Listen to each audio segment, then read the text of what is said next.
1억으로 국민연금 30년을 채워도요. 지금 돈의 가치로 150만 원 나온다고 하더라고요. 그럼 이거를 충족하지 못하시는 분들은 150도 안 된다는 거예요. 그러면 노후에 정말 이게 생활이 잘 될까? 그래서 우선 일단은 이 비트코인을 저는 중요하다고 보는 게, 이 비트코인이 그래도 한 10년 후, 20년 후에 비트코인 한두 개만 갖고 있으면 그래도 이 노후 문제를 선제적으로 해결할 수 있는 게 아닐까.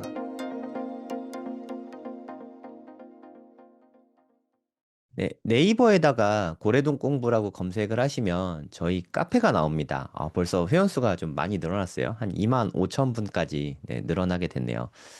저희 카페에 옹달님이 뉴스 엄청나게 많이 올려주시고, 아유, 뭐 방금 전에도 엄청 올리셨네요. 방송 전에도.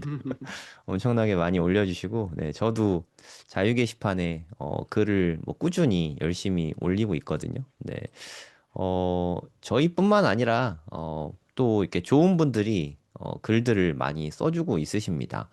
그러니까 너무 글이 많아요. 사실 그 장점인지 단점인데 너무 글이 많아서 좀 복잡하다 하시는 분들은 베스트 글과 뉴스 게시판 뭐 요 정도만 보셔도 뭐 충분할 것 같습니다. 최근에 찬찬이치님이 글 써주신 거를 좀 소개를 좀 해드리고 싶어서 좀 가져와 봤습니다. 이렇게 멘토가 간다. 인천 미추홀에 꿈꾸던 미래님을 응원차 방문을 하셨대요. 꿈꾸던 미래님이 사실 좀 암이 있으세요. 이렇게 혼자 계신 것 같은데 사실 우리가 생각하는 가장 무서운 게 두려운 게 좀 이런 부분 아니겠습니까? 내가 나중에 살다가 혼자 살게 될 수 있잖아요. 사람이 뭐 어떤 경우에서든 혼자 살 수 있고 혼자 살다가 또 이렇게 병을 얻을 수 있잖아요. 이게 제가 느끼기에는 인간 누구나 겪을 수 있는 뭐 근원적인 두려움 중에 하나라는 생각이 좀 들거든요. 찬찬이치님이 참 따뜻한 게 꿈꾸던 미래님이 이렇게 아프시다는 이야기를 듣고서 이렇게 꽤 가까운 거리가 아니죠. 찬찬이님 분당 쪽 사시는데 인천 미추홀구까지 이렇게 이동을 해서 또 이렇게 찬찬이님 가신다고 하니까 같이 가실 분들이 또 이렇게 함께 어, 방문을 하셨어요. 이렇게 해서 또 우리 고래도 공부 식구분 중에 되게 맛집이라고 소문났답니다. 남원 추어탕, 하객동에 남원 추어탕 가서 방문도 하시고 같이 이렇게 밥도 먹고 찬찬이치님은 모자이크 처리했네요. 네. 이렇게 같이 모였다고 합니다. 이게 어떻게 보면 참 여자분들이 의리가 있으신 게 전부 다 여자분이세요. 이거 참 신기하지 않습니까? 네. 네, 여기 가셔가지고, 네, 응원을 해주셨어요. 꿈꾸던 미래님도 이렇게 항암 치료받고 되게 힘드신 시기인데, 이렇게 많은 분들 오셔서 응원하고 해주시면 또 힘이 좀 나잖아요. 그렇죠. 저번에 부자와 여왕님도 그렇고, 참 따뜻한 고래동 공부인 것 같아요. 저도 지금은 와이프도 있고 애들도 있는데, 나중에 어떻게 될지 모르잖아요. 뭐 집에서 쫓겨날 수도 있고, 쫓겨난 다음에 저도 병 걸릴 수 있고, 그래서 고래동공 모임을 꾸준히 계속 지속해 나가면, 우리가 돈 공부뿐만 아니라, 또 이렇게 따뜻하게 같이 이웃이 될 수도 있는 거 아닌가 하는 생각이 좀 많이 들었어요. 어저께 또 이렇게 오신 김에, 전화를 주셔서 저 전화 통화도 또 다 했었거든요, 저도. 참, 목소리도 좀 밝아지고, 또 이렇게 우리 나이에 새로운 사람들 만나서 이렇게 어딘가 찾아가고 하는 게 되게 힘들지 않습니까? 새로운 모임에서 무언가 어디를 가는 것도 되게 힘들고, 네. 그래도 이렇게 좋은 시간 함께 하시고, 이렇게 손편지도 이렇게 써서 주시고, 함께, 네, 가셔서 이렇게 좋은 일로, 네, 함께 해 주셨던 것 같아요. 이뿐만 아니라, 찬찬이치님이 또 새로운 프로젝트를 기획을 해서, 고래동 본부가 전국 단위 모임이다 보니까 지방 계신 분들도 사실 되게 많으시거든요. 그래서 좀 설문조사를 통해서 좀 참석 인원 많은 순서대로 지방도 모두 다 방문을 해주신다고 합니다. 대단하지 않습니까? 네. 네, 그냥 지역별로 이제 뭐 지원자에 한해서 지역장도 좀 뽑고 해서 찾아가려고 계획하고 있습니다. 뭐 부산 모임이 이건 확정이에요. 뭐 부산, 대전 뭐 이런 건 확정이라고 보시면 됩니다. 11월 8일 부산에 계신 분들 고래동 공부 지금 들어오시면 오프라인에서 네, 함께 하실 수 있습니다. 네, 대전 계신 분들도 네, 한 달 정도만 더 있으면 12월 13일 날 함께 찾아가니까 함께 해주시면 네, 정말 좋을 것 같습니다. 기타 뭐 인천, 울산, 동대구, 동탄, 광주, 지제, 천안, 일산, 강릉까지 서울에서도 하고 이런 모임들을 앞으로 계속할 생각이니까 고래동 공부에서 뭐 우리 공부도 진짜 많이 하잖아요. 우리 이렇게 모임만 하는 모임이 절대 아니잖아요. 오프라인 모임만 하는 게 아니라 뭐 비트코인도 공부하고 기술적 분석도 공부하고 그리고 펀더멘털도 다 공부하고 암호화폐 쪽 외에도 부동산도 공부하잖아요. 어저께 빌딩 클래스도 네, 열렸는데 10초 만에 마감됐어요. 네, 빌딩 공부도 오프라인에서도 하고 네, 온라인에서도 공부를 할 예정이고 정말 고래동 공부는 제가 생각하기에 가장 좀 탄탄한 모임인 것 같아요. 그러니까 돈만 생각하면 가슴이 차가워질 수밖에 없는데 가슴까지 네, 찬찬이치님이 함께 해주시면서 좀 많이 채워주고 있으신 것 같아요. 웅달님은 이제 내년에 해외에 가시는데 그러면 네. 이제 우린 영영 볼 수 없는 건가요? 아닙니다. 저는 이제 우선 온라인으로 네, 조금 뵐 것 같고요. 음, 제가 이제 그 해외로 조금 가게 되는 이유는 뭐 영영 가는 건 아니고 네, 우선은 한 1-2년 정도는 생각은 하고 있어요. 그래도 1-2 음, 년이면은 뭐 짧은 기간은 아니라고 할 수 있긴 한데 제가 이제 그동안 또 너무 그 일 쪽으로 너무 달려와서 이제 남은 한 다음 사이클까지 한 29년 30년까지는 가족들하고 좀 시간을 저는 많이 보내려고 하거든요. 음, 그리고 나서 제가 이제 한 나이가 한 50살 정도 지천명 정도가 됐을 때 더 본격적으로 이제 그때는 뭐 사업도 좋고 아니면은 이제 좀 더 재단이나 뭐 이런 쪽으로 사회 복지 사업 쪽으로도 기여를 하고 싶어요. 근데 그러기 음, 위해서는 저는 아직 아이가 어려요. 저도 여기 찬찬이치님처럼 같이 이렇게 하고 싶은데 주말에 아직 아이들이 저를 찾고 아이들하고 추억도 아직 좀 부족한 것 같아서 음. 저는 사실 그 지난주 일요일에는 찬찬이치님께서 인천 다녀오실 때 저는 아이들 둘째 아이가 축구 시합 대회를 나갔어요. 네. 오, 그래서 거기 가서 아이들 보는데 너무 해맑게 뛰는 거예요. 아, 근데 너무 진짜 좋네요. 뭐 전술은 하나도 없죠. 공이 가는데 그 오리떼처럼 막 가요. 그래서 그 어머니들이 오리떼 축구라고 막 이름 붙이고 아, 끝나고 나서 아이들하고 같이 그 또 부모님들하고 같이 식사하고 이러면 너무 좋더라고요. 그리고 제 입에서 슬며시 미소가 지어지더라고요. 음, 그러니까 그게 참 '아 요런 게 또 정말 인생의 기쁨일 수 있겠다.'라는 걸 많이 느꼈거든요. 그래서 음, 아직은 어리고 근데 애들이 이제 청소년기 들어가면은 이제 점점 그냥 부모님으로부터 멀어진다고 하더라고요, 자연스럽게. 친구를 더 네, 찾게 되고. 맞아요. 그래서 그전까지는 쪼금 더 가족에 집중하려고 해서 음, 여러 그 이유로 또 교육도 있고 해서 이제 해외로 가게 되는데 계속 고래동 공부에 온라인으로 우선 할 거고요. 네, 그다음에 제가 1 년에 한두 번씩은 들어올 겁니다. 그래서 음, 오면은 한두 달씩은 머물 거거든요. 네, 그때는 이제 쪼금 여유가 될 것 같아요. 그래서 그때는 음. 오프라인 모임 이제 이런 계획들이 잡혀 있으면은 저도 합류해 가지고 고때는 좀 많이 참여하려고 하고 있습니다. 아, 그럼 뭐 지금이랑 별반 차이 없이 꾸준히 오프라인, 온라인에서 계속 뵙겠네요. 그럼요. 예. 아, 야, 진짜 글로벌한 세상인 것 같아요. 그러니까 네. 해외 이민을 가도 별 차이 없이 계속 볼 수 있다는 게 참 신기합니다. 네 맞습니다. 요즘에는 그 디지털 노마드 비자라고 해서 어, 되게 많아요. 그래서 디지털 오, 노마드 비자를 받으면 유튜버들은 다 할 수 있고요. 어, 그리고 그거 하면은 계좌도 다 나와요. 신기하다. 예. 그런 게 지금 뭐 일본, 뭐 말레이시아, 유럽에서도 선진국들 가운데서도 되게 많고요. 음, 그래서 이제 그 뭐 이제 다른 이유가 없이 뭐 이제 20-30 대시더라도 싱글이시면은 더 좋죠, 사실. 그 음. 가족들은 이제 아무래도 자녀나 이런 가족들의 다른 구성원들 간의 또 이해관계가 있으니깐요. 뭐 교육이라든지 뭐 여러 가지가 연루가 돼서 오히려 국가 선택이 어려울 수 있는데 디지털 음. 노마드는 너무 좋습니다, 사실. 아까 그러니까 지천명이 되면 재단을 만들고 좀 사회에 기여하고 싶다 이런 네. 말씀을 좀 하셨는데 지금 네네. 구상 중이신 뭐 사회 기여 사업들이 좀 있으실까요? 네. 그 제가 그 배경을 쪼금 설명드리면은 제가 네. 사실 30살 때부터 사회적 기업에 관심이 많아서 음, 그때 비영리 재단에 들어가기도 했었어요. 네. 근데 비영리 재단에 들어갔을 때 한계를 나름 느꼈어요. 그리고 음, 그 첫 번째는 '아 내가 먼저 어느 정도 경제적 자유를 이뤄야 된다.'라는 게 음, 생각이 들었어요. 그리고 내가 내 주변에 있는 사람들을 먼저 챙겨야 좀 더 큰, 물론 좋은 활동에 있어서 뭐 크고 작은 걸 따지는 거는 좀 무의미할 수도 있지만 그래도 자본적으로 금전적으로 좀 여유가 있으면은 더 많은 사업을 할 수 있는 거를 제가 느꼈거든요. 사실 네. 비영리 재단이 독립적으로 굴러가는 곳이 거의 없습니다. 음. 정부나 뭐 제3의 기관을 통해서 기부를 받다 보니까 또 자유롭게 행동하지 못하는 측면도 있고요. 네. 그래서 이제 그런 게 사실 논문으로도 보면은 그런 비영리 단체들의 그 자립적인 그 경제 구조를 갖추는 게 정말 제일 중요하다. 그래서 민간 기업에 있어서 그 창업가 기업 정신이나 뭐 비즈니스 모델이나 이런 거를 그 비영리도 갖춰야 된다고 얘기를 많이 하거든요.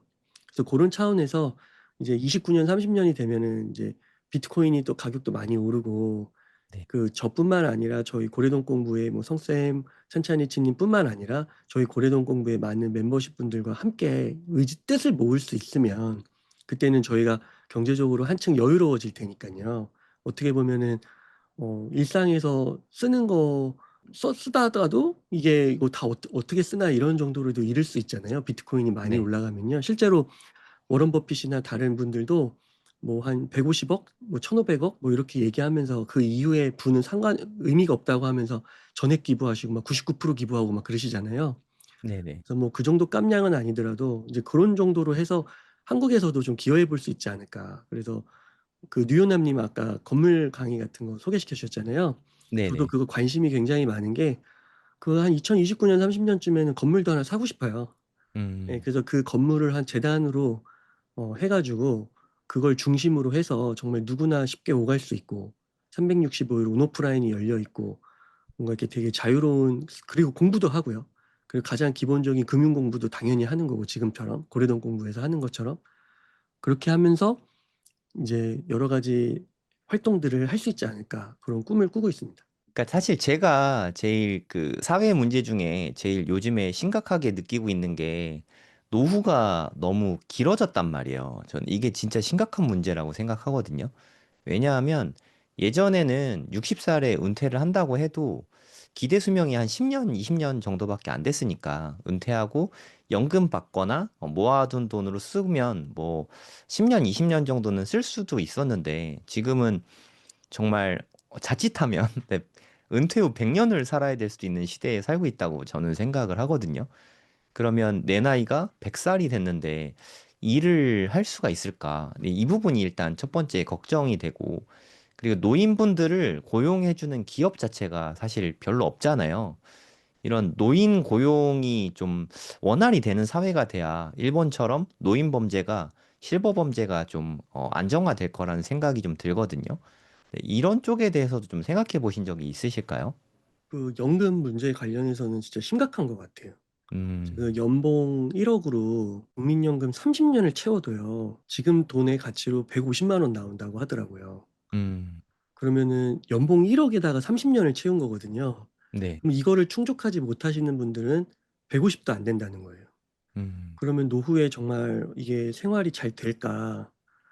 그래서 저는 아직 막 그렇게 구체적으로는 그려보지는 못했지만 지금의 이런 선택들이 되게 중요한 것 같아요. 그래서 우선 일단은 이 비트코인을 저는 중요하다고 보는 게 이 비트코인이 그래도 한 10년 후, 20년 후에 비트코인 한두 개만 갖고 있으면 그래도 이 노후 문제를 선제적으로 해결할 수 있는 게 아닐까. 그러니까 우리가 노동도 좋지만 선제적으로 좀 대응을 해야 된다라고 생각을 합니다. 그리고 국가나 외부 기관의 그 기대에서는 답이 안 나올 수도 있을 것 같아요. 그래서 그때 정말 음. 큰 후회를 할 수도 있을 것 같거든요.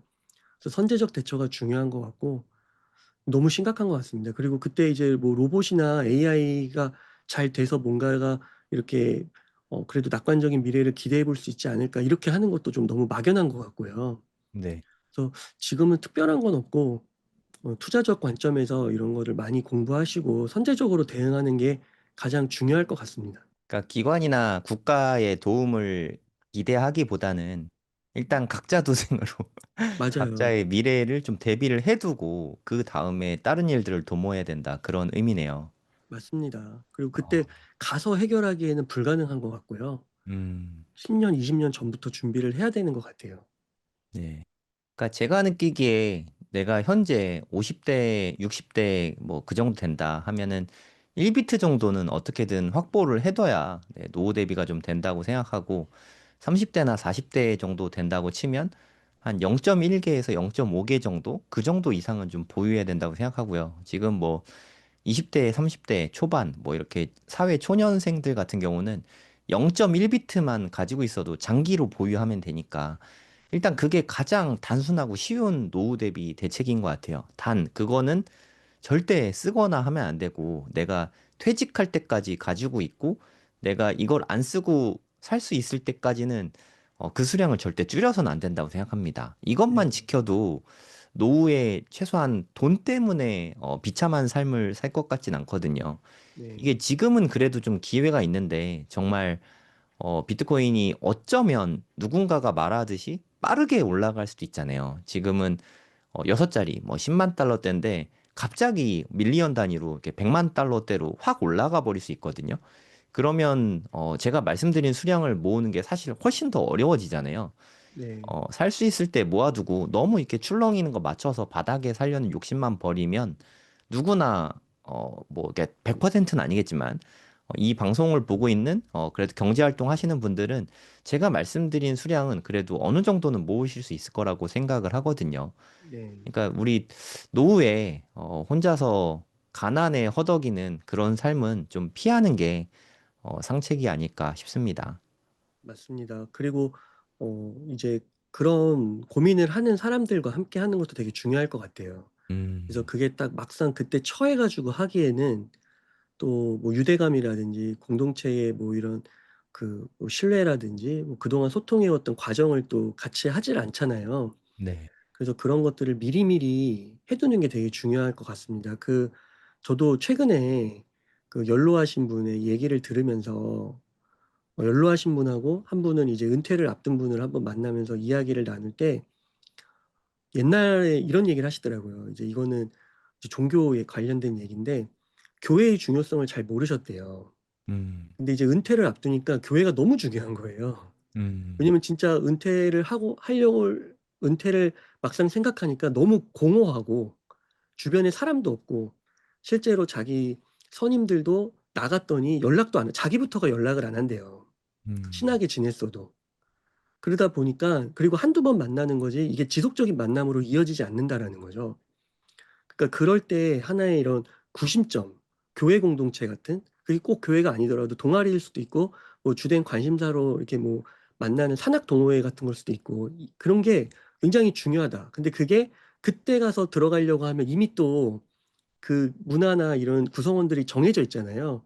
그러면 또 들어가서 이렇게 하기가 좀 그렇더라 이런 얘기를 하시더라고요. 미리미리 좀 해놨으면 좋았을 것 같은데. 그래서 그런 것들까지도 고려하셔서 지금부터 경제적인 거, 그다음에 친목적인 거 이런 것들까지 어, 준비하시면 어떨까 싶습니다. 네. 그러니까 저도 많이 느끼는 게 고래동공부 식구분들이랑 이야기할 때는 돈 얘기하는 게 너무 편안하고 당연하잖아요. 네, 비트코인에 대해서 우리가 특별히 비트코인을 설파할 필요도 사실 없고 공부가 많이 다 대부분 돼 있으시니까 그렇죠. 꾸준히 계속 공부를 하니까. 근데 뭐 예를 들어서 우리 가족들하고 이런 이야기를 하기가 너무 어렵더라고요.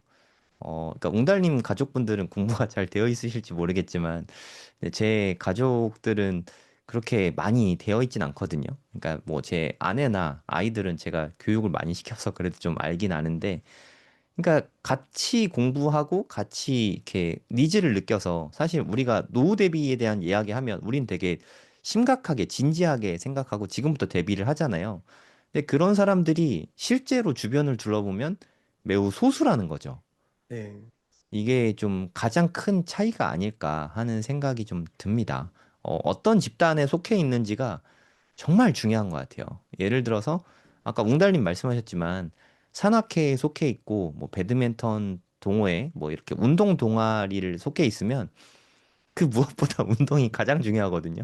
음, 배드민턴을 잘 치는 것보다 더 중요한 건 없어요. 그러니까 배드민턴 동아리에서는 뭐 실제로 그게 뭐 중요한 의미를 갖는 걸 수도 있겠지만 배드민턴을 잘 친다고 내 노후가 보장이 되진 않거든요, 사실.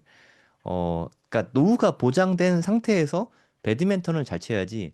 배드민턴만 잘 치면 배드민턴 비하는 아닌데 과연 우리의 노후가 행복할 수 있을지 이 부분도 좀 고민을 해봐야 될 것 같아요. 맞습니다. 진짜 2명 중에 1 명이 노후 빈곤에 시달린다고 하고 음. 그것도 이제 국가적 통계이기 때문에 더 높을 수도 있는 거거든요. 네. 아무튼 정말 심각한 문제 같아요. 음. 시간이 갈수록. 그리고 이제 아무래도 이제 현재의 이런 산업 구조라고 하면 인구 구조라고 하면 젊은 층들이 이거를 받쳐줘야 되는데 그렇지도 않잖아요. 그래서 오히려 세대 간의 갈등이 또 커질 수도 있는 거고 앞으로. 여러 가지로 참 어렵기 때문에 이 현실을 조금 진지하게 정말 바라보고 그러기 위해서는 '선제적으로 대처를 더 경각심을 갖고 해야 되지 않을까.' 그런 생각을 갖고 있습니다.